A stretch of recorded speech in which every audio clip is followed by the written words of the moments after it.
মহিলা টিকিট পরীক্ষকের মুখে গরম ঘুগনি ছুঁড়ে আক্রমণ মহিলা রেলযাত্রীর। আচমকা এই ঘটনায় হতচকিত হয়ে পড়েন মহিলা টিকিট পরীক্ষক।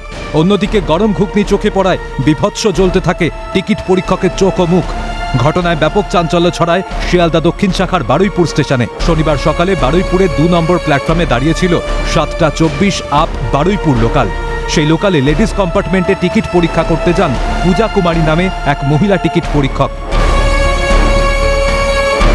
সেই সময় অভিযুক্ত মহিলা রেলযাত্রী ও তার এক সঙ্গী লেডিস কম্পার্টমেন্টে বসে ঘুগনি খাচ্ছিল।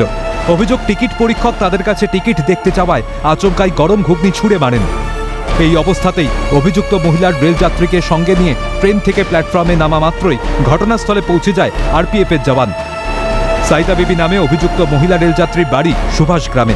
জানা গিয়েছে তার কাছে সুভাষ গ্রাম থেকে শিয়ালদার বৈধ টিকিট থাকলেও বারুইপুরে আসার কোনো বৈধ টিকিট ছিল না। आपका घर कहाँ पर है? कहाँ पर है आपका घर? हाँ, पार्षद का सुभाष ग्राम। मुंह पे घुगनी क्यों फेंका आपने? हाँ, भूल हो गया।